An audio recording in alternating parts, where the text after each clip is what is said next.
It's great to welcome back to the program former Democratic Congresswoman, now challenging Rick Scott for the U.S. Senate seat in Florida, Debbie Mucarsel-Powell. Always great to speak to you. Yeah, thank you for having me, David. Good to see you. So listen, Florida, before last week, Florida increasingly has been sort of like ceded to Republicans, at least as far as the presidential elections go, even though there have been very hard fought battles for Senate, governor, etc. We then had the debate last week, which the, supposed experts argue is going to hurt down ballot Democrats like you up against an incumbent Republican. I'm sure you saw the debate last week, or at least heard about it. What's your campaign's sense of if and how President Biden's performance helps or hurts what you're trying to do in Florida? So, David, it's really interesting because I think one of the messages that I've been sending and actually hearing back is that now more than ever, these Senate races are incredibly important because regardless of what happens at the top of the ticket, we have to hold the Senate.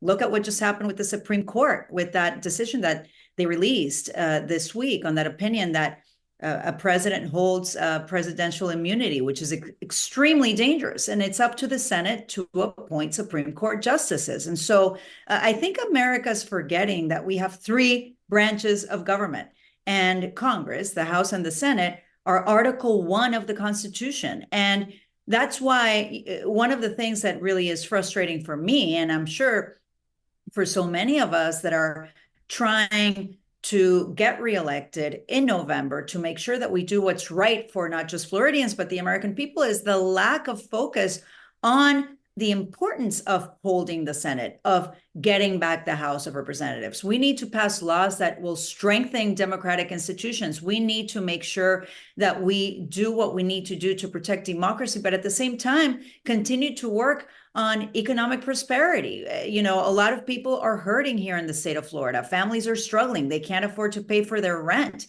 And so they're so done with the politics of the top of the ticket. They truly are. And I think that this could actually, in some interesting way, help my candidacy.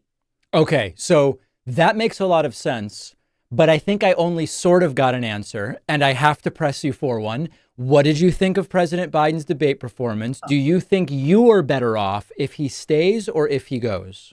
Well, David, look, I think we all saw what we saw on Thursday. I'm extremely honest and direct. I'm not someone that's what makes me different from so many politicians. I'm not going to tell you something that people want to hear. It was a really hard debate to watch.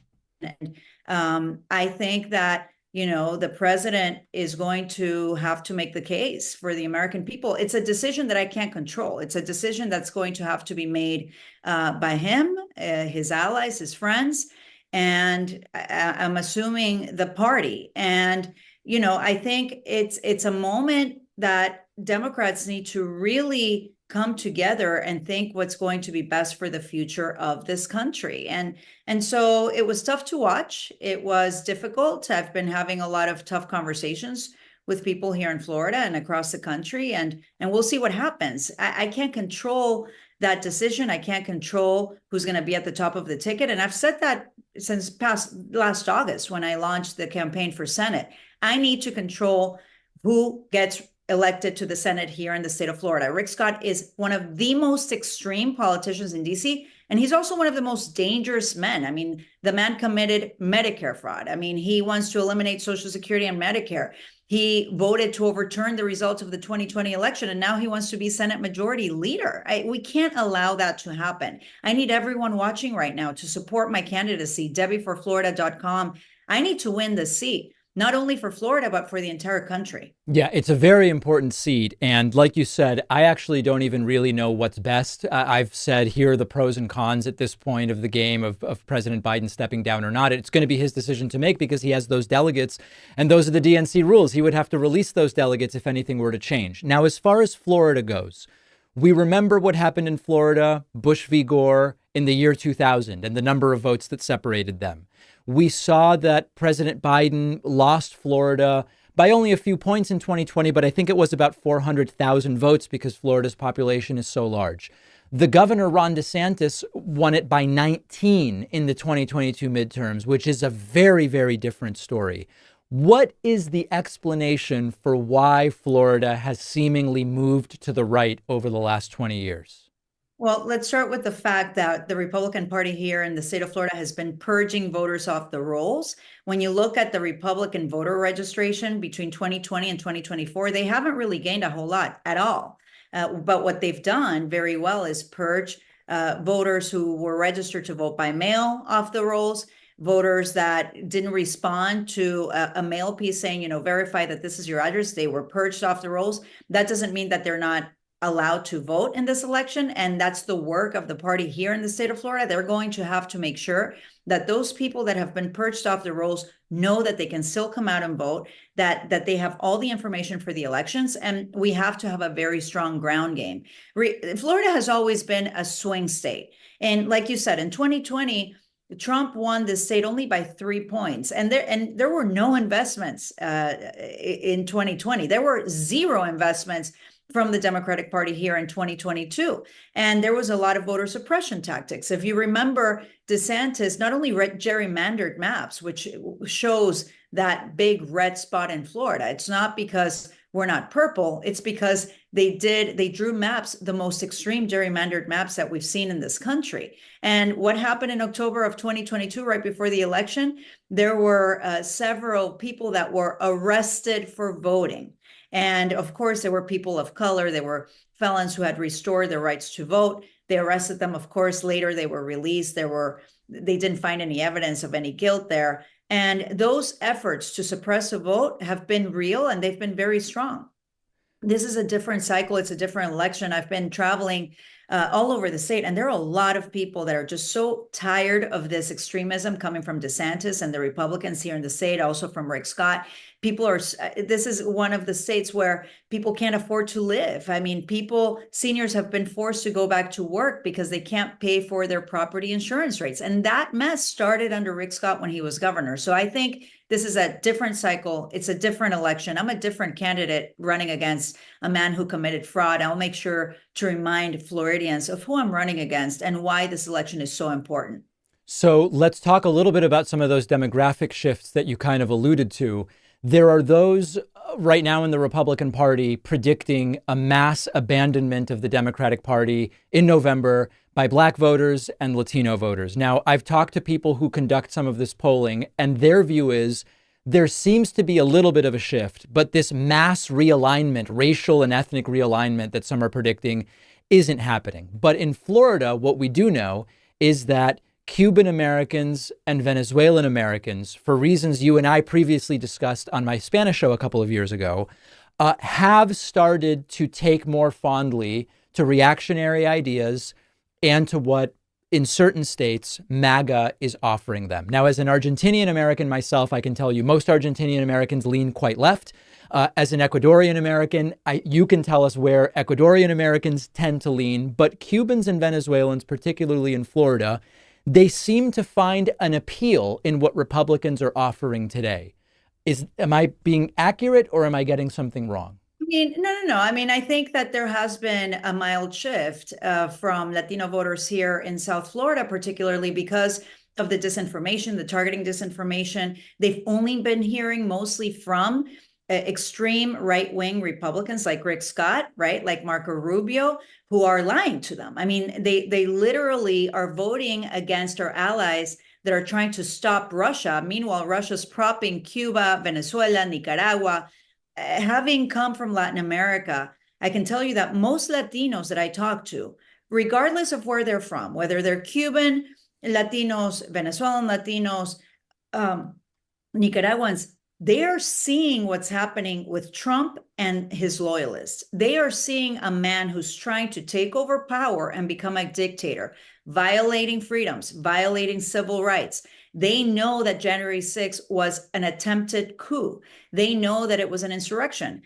Just yesterday, I met a Cuban American Republican woman in her early 70s at a doctor's office. And when we started talking, I said, I'm a Democrat. And I told her I was running against Rick Scott. She's like, I'm going to support you 100%.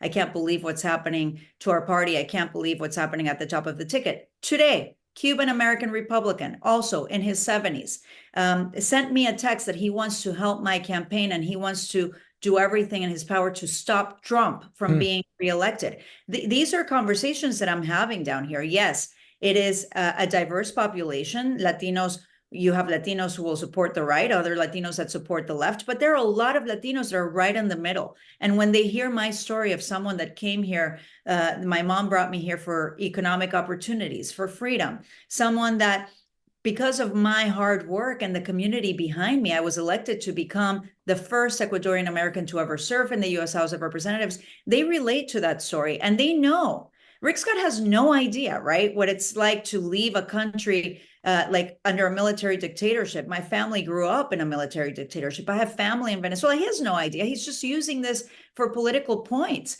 No one like myself is going to raise our voices and fight authoritarianism and fight dictatorships the way that we have in Latin America. No one like myself will do that except somebody that has lived that reality. And so I think that Latinos, when they hear my story, they connect very quickly. And let's put this to rest right now. I have spoken very, very clearly against dictatorships, socialist dictatorships in Venezuela, Cuba, and Nicaragua. I stopped them from participating in the Summit of the Americas. So these lies that somehow, because I'm from the Democratic Party, I represent anything else except freedom and democracy is just crazy, and it has to stop. And I really think it's important now for the country to pay attention to my candidacy, because this conversation of Latinos going to the right, well, who's going to be able to reach out to Latinos but none other like someone like me who speaks their language and communicates with them directly? And so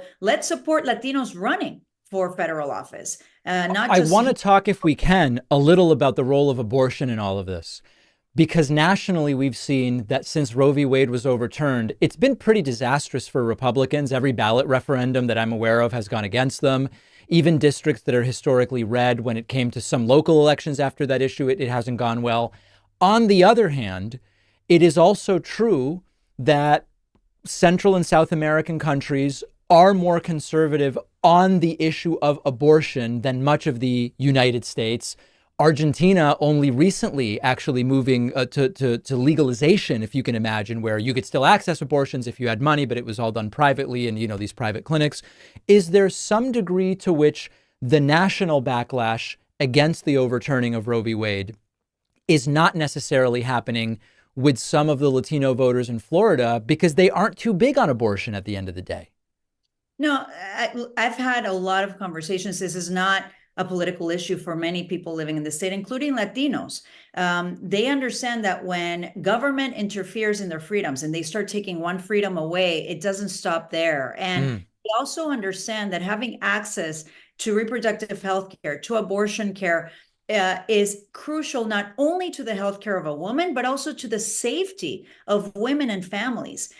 We've seen a rise in violence against women when there's no access to abortion care. It's also linked to higher rates of maternal mortality, and Latinas understand it. And that's why in Argentina, they legalized abortion care. They also did it in Colombia, in Mexico, like you said, more conservative countries, because of the links to higher rates of maternal mortality. And just here in Miami, just this week, we heard of a woman, Anya, who had a miscarriage at 16 weeks. Her doctors told her it was a high-risk pregnancy, that she would have to terminate a pregnancy. She was denied that care here in Miami because of this extreme abortion ban that Rick Scott supports. And what happened? She almost died. She had a miscarriage, lost almost half of her blood, and almost lost her life.